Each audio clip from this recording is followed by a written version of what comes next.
Hey there, it's Anonymous Tea, where we spill the tea anonymously. Hello, hello, hello, everyone. Hello, YouTubers. Hope you guys are all having an amazing day today. So today we're talking Love Island Season 9 UK, Episode 3, 4, because the past couple episodes have been lit. Well, specifically the last episode, you guys.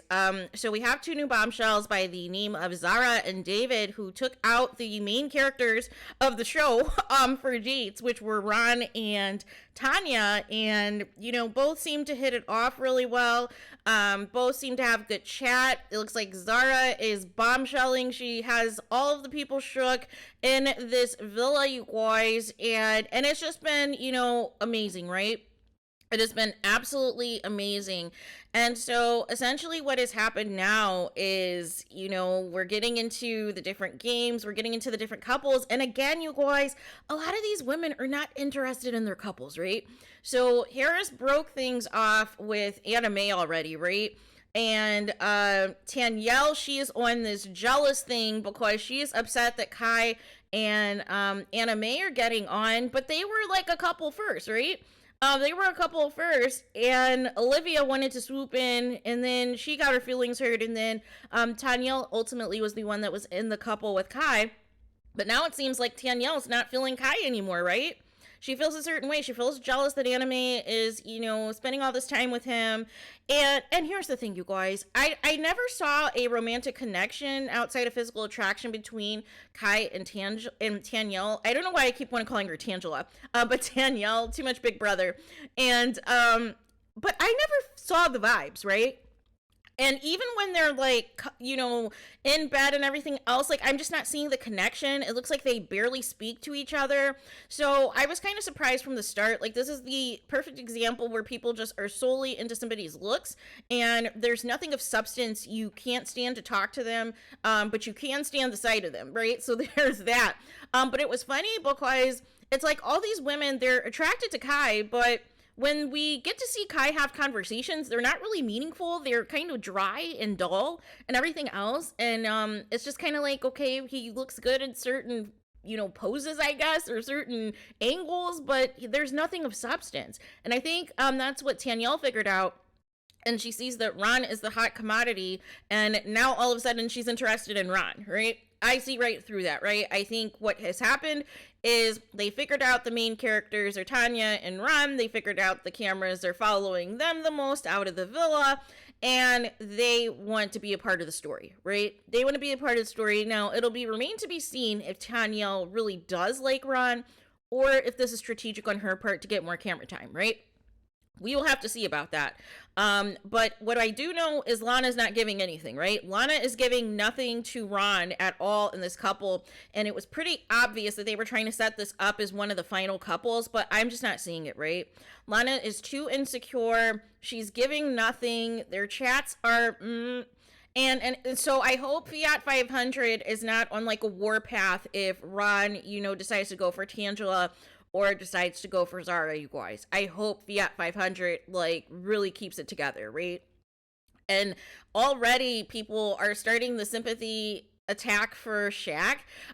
So I'm not sure yet, but I feel like Tanya and Shaq might be this season's Andrew and Tasha, where Tanya is consistently looking for somebody new anytime a new bombshell arrives, or is kissing everybody but Shaq in these, you know, dare games and everything else.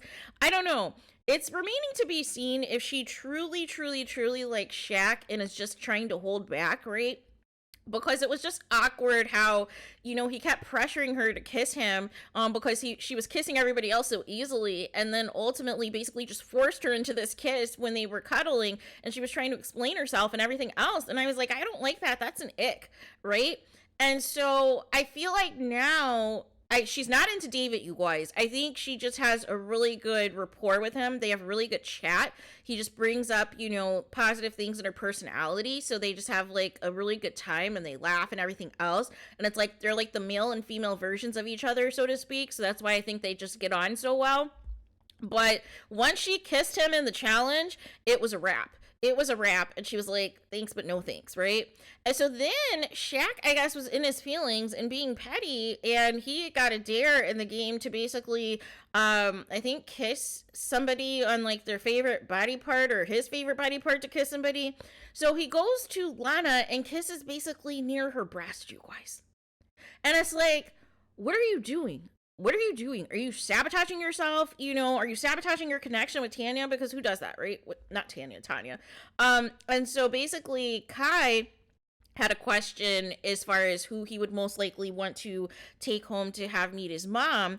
And so, you know, basically his connections are with Tanyel and Anime. And so he goes and kisses Tanya.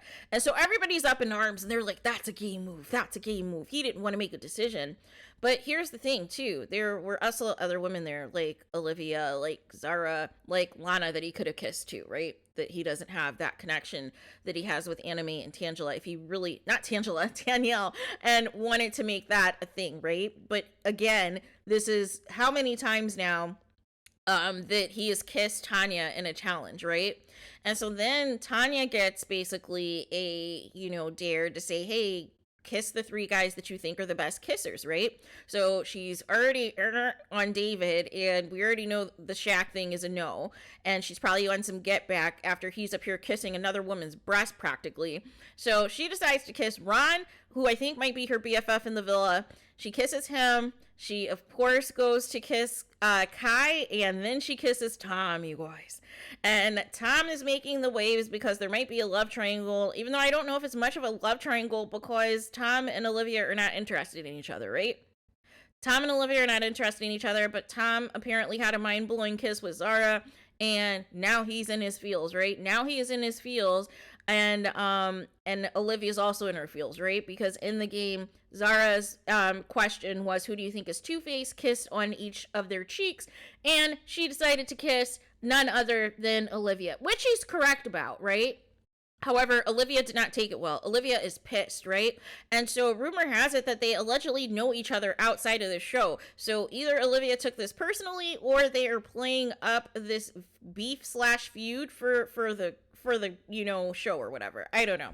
That remains to be seen. We will continue to monitor that and see what ultimately comes of that. And then things escalated. Not only were the girls were fighting, but the guys were fighting, you guys. Because Harris, who has nobody interested in him, is, you know, basically gaslighting and is basically like, hey, David, how was that kiss with Tanya or whatever? And David wasn't, you know, really trying to feature it, but Shaq, of course, got emotional and got upset, and it was about to be on and popping, you guys. And it was just hilarious. And so then they pan over to Tanya and Zara, who are just sitting on like some, you know, the little, whoa, why can't I think of them right now? Beanbags. And she's like, well, there's nothing we can do. It's boys who are going to be boys, right? So we can't resolve this. And that was like another thing that agitated me, was like, I get so sick of the UK, of the segregation that takes place with the women specifically, to where they don't want to tell the black women or the people of color women certain things. And so they go off and they just form this little clique. And it's just very annoying, right? It's just very annoying. And it's like, it's just, again, another example. And this is an example of being two-faced, right? That you don't have the balls to just say what you need to say right then and there to Zara. You have to go complain and, you know, be all into your feelings behind her back, and then you're going to play in her face or whatever. So we'll have to monitor that and see ultimately what happens. I do, like I said in previous videos, like the fact that this cast is outspoken and that they don't care, and that they're going to say how they feel, and they're going to do what they need to do and whatever else the case may be. However, that's like lame, right? So as we have now, the episode I believe is about to come on. We have a dumping tonight. I hope it's not Will, because Will actually is growing on me now. He's actually entertaining in the villa. Maybe somebody else can go who is not pulling their weight. I don't know, maybe like Harris or somebody who's just not giving. And technically Kai's not giving either, but all the women are into him, so they're not going to get rid of him, right? But he just has no personality, or maybe hasn't found the right woman to bring it out of him, right? Besides Tanya. So there is that. But we will see how this recoupling goes tonight, and then I'll be back and do a video and react to the episode. So there is that. So let me know your guys' thoughts in the comments. Please do not forget to like, comment, and subscribe. Hit the notification bell so you're notified the moment I post the content on my channel. And with that being said, I'll talk to you guys again very soon.